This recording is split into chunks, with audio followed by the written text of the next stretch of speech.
So you're buying a new construction home. Great! What could possibly go wrong? Well, today we're going to talk about 5 common mistakes that buyers make, and I'm going to share some tips as to how to avoid them. So stay tuned.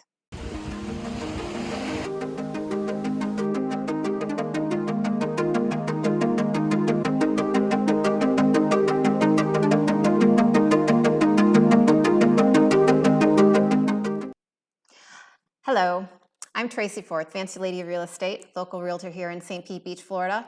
Welcome to my channel, St. Pete Beach, Florida Living, where we talk about everything under the sun related to St. Pete Beach. What it's like to live here, how fabulous it is, how awesome the beaches are, how beautiful the sunsets and sunrises, and I guess we talk a little bit about Tampa Bay in general as well. So welcome. You know, as a local realtor and a YouTuber, it's awesome that I get calls from you guys. You're all over the world, and I'm getting calls. You want to move here. You want to know what it's like to live here in St. Pete Beach or Tampa Bay. And I get so excited being able to help you, offer you advice, whether you're looking for a resale home or a new construction home, which is the topic of today's talk. And if you like hearing my content about St. Pete Beach or Florida living in general, Tampa Bay, please be sure to like and subscribe my channel, leave a comment below, and if I can help you move here, find a new home, talk about what it's like, give me a call, shoot me a text, and let's talk. Okay, so new construction, you're ready to build your own home. Perhaps you tried buying a resale home. You've been outbid, maybe multiple times. It happens, especially these days. It's frustrating, right? So the heck with it. I'm gonna find a builder and I'm just gonna build my own darn home. Sound about right? All right, excellent. Carpe diem. Now, I'm gonna tell you how to do it right and avoid some pitfalls that can get very costly. Oh, and real quick, make sure you wait till the end of the video because number 5 is probably the most important tip I'm gonna share with you. And I'm also gonna share you a really great cost-saving tip. So stay tuned till the end. So I figured it probably made sense for us to first cover the types of builders before we jump into those 5 common mistakes, right? So the first one, those are the big names that you know, the MI Homes, the KB Homes, GL Homes, DR Horton, those big builders. So they're the ones that are called tract builders. And they're buying large parcels of land, they're planning a large community, a subdivision, and so they tend to build at a little lower cost because they have cookie cutter models they're building and they have a set supply chain, they have full-time workers, unlike another type of builder, which is a custom home. And then there's also a spec home builder, right? And in a spec home, anybody, I could build a spec home. I could buy a piece of land and I could build a house and then sell it. So those are the 3 types. You've got your tract builders, your spec builders, and your custom home builders. Obviously, a custom home builder is going to allow you the most flexibility. It's going to take a little longer, and a lot of the common mistakes that we're covering today are especially critical if you're using a custom builder. So number 1, mistakes that buyers make when building. Picking the wrong builder. Seems obvious, right? Get the right one. Well, not all builders are created equal, and especially with custom building, you want to get the right one. You don't want to, say for instance, pick a builder that maybe hasn't built that many houses, hasn't ever built in the area that you want to build in. Are you building by, say for instance, the water and they need to do pilings and they've never done an elevated house? Or, you know, the list goes on. Have they ever worked with the building and zoning of that location?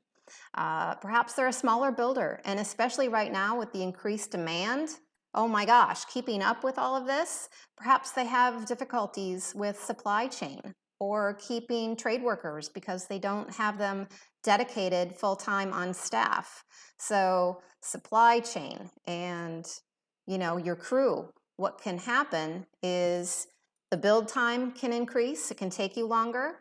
You could have quality issues. Perhaps the normal guy, he couldn't show up, so they had to hire someone different that they've not used before. So then you've got time problems, cost issues, and quality issues. You don't want to have a problem with your house. That's kind of a big ticket item. So what can you do to ensure that you've picked the right builder? Well, let's see. Most obvious thing is, let's do some research. Let's go talk to some past clients. Let's go see some of the homes that they've built.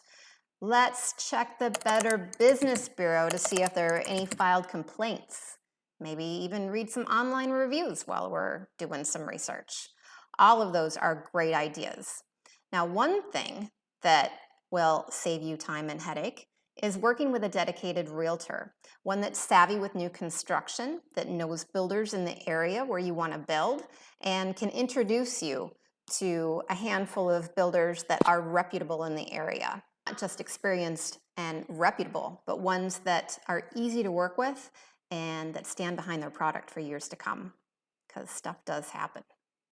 Number 2 mistake, signing the contract before really understanding everything that's in it. The contract should be clear and it should be thorough, and it should identify the terms of work throughout the project. Things like scope of work, payment schedule, dispute resolution. And unless you're accustomed to reading contracts, they can be complex. So it's best, if you can't understand everything, to make sure that you bring in an expert to help you review it and make sure that you're protected. Keep in mind, this is the builder's contract. It was written to protect the builder, not you. So you should be represented. You should be protected. And don't sign it until you're comfortable. I bet you've heard some horror stories about building, and I could share a few stories. And a lot of those stories are delays in the build time frame, extension after extension. But there are some delays with good cause. Right now, the demand for supplies is, really high. Another, inclement weather, acts of God, labor strikes. So there are reasonable reasons why a builder might experience delays.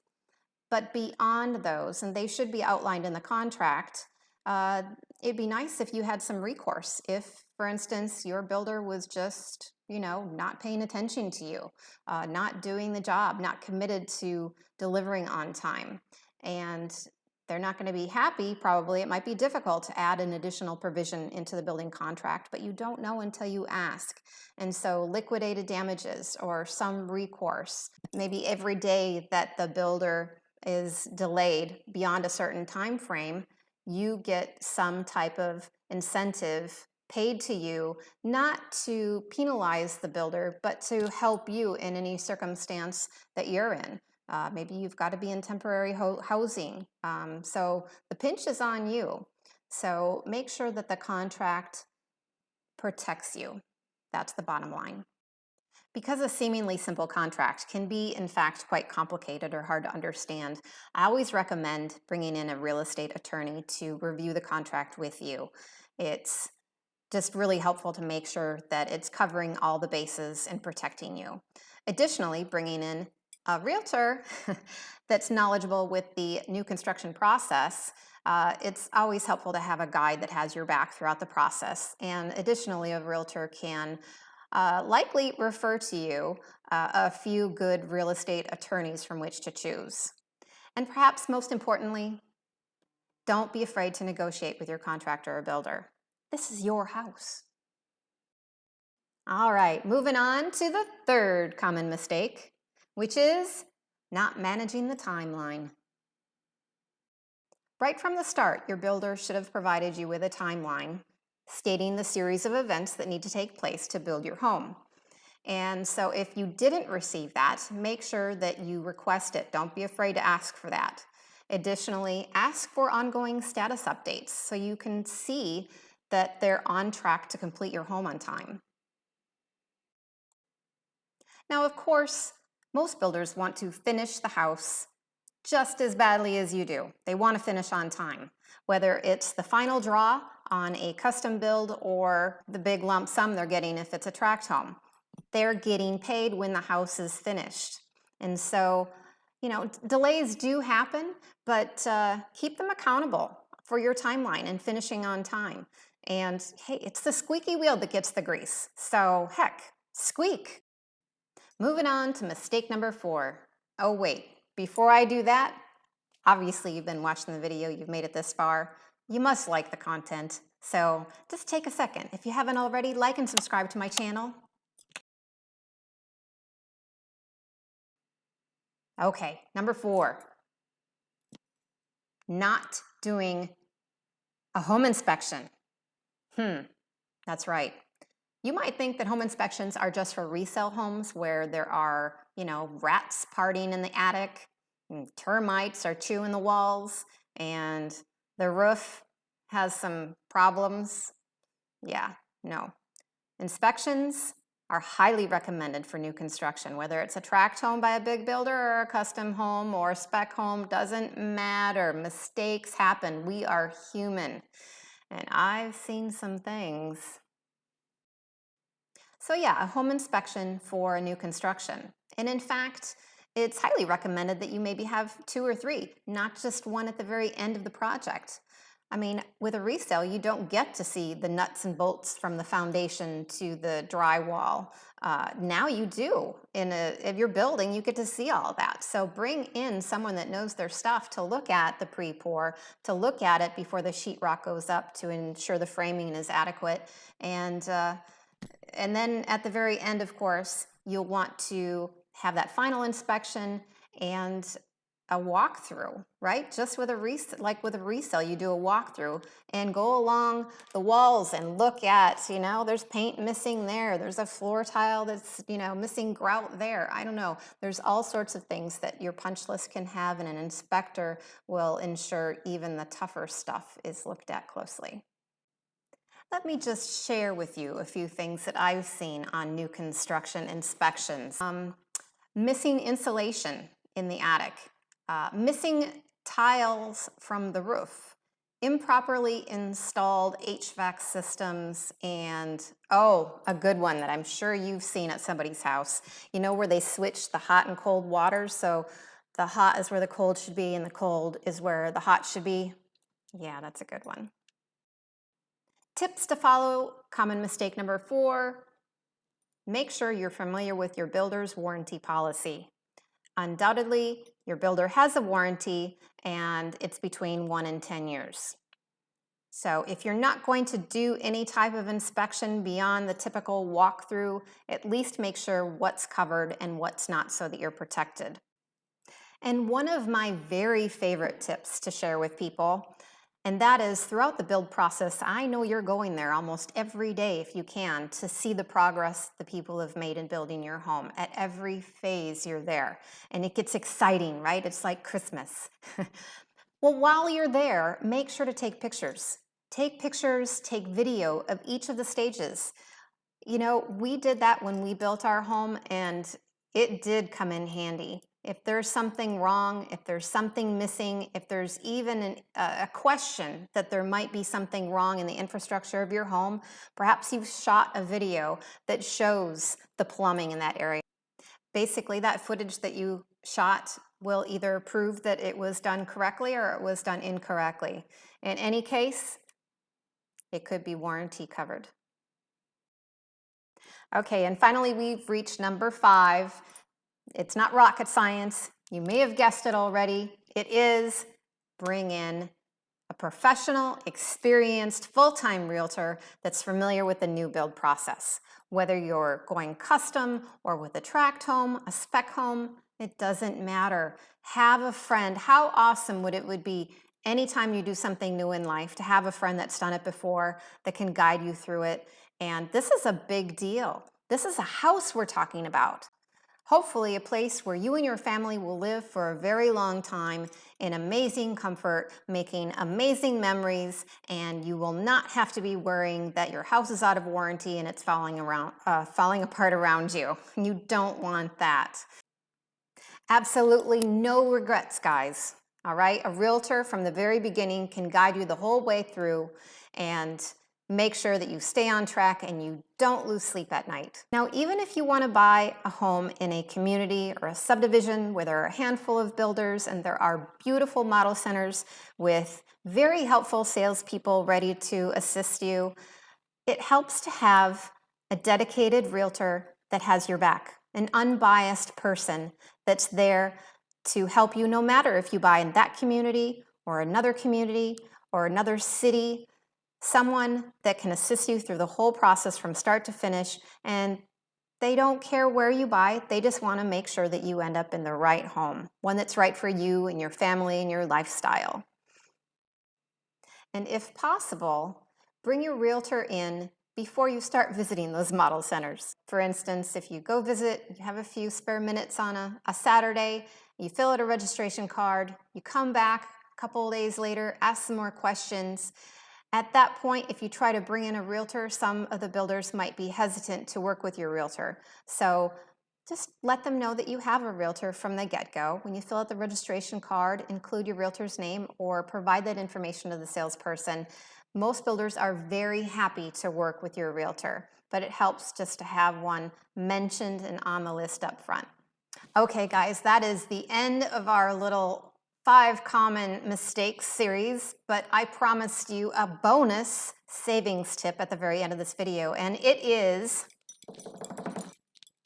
ask your builder if you can do some shopping on the side to provide certain things in your house. If you're custom building, so tract homes, you're not going to really do it. MI homes, they're not going to lay, oh yeah, go ahead, buy the faucet, bring it in, we'll insert it. Probably not so much. When you're custom building, the builder generally will have resources they'll share with you.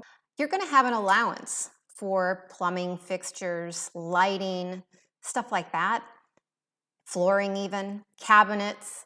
So look at resources where you can find a better deal than what, say, maybe the resource that your builder is directing you to. For example, when I built my last home, we were given an allowance of, say, $2,000 and then sent to a place called Ferguson's to pick out our plumbing fixtures. I think the sink that I wanted alone was probably 50% of my budget or more. It was crazy. If I bought everything for my plumbing needs at Ferguson's, I would have broke the budget. Like, seriously broke the budget. And so what I did, and at the time I didn't know about this resource, I was just starting to volunteer, do some volunteering.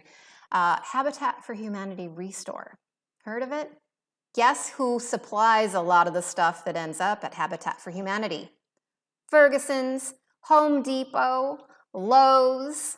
That's right. So go to the Restore.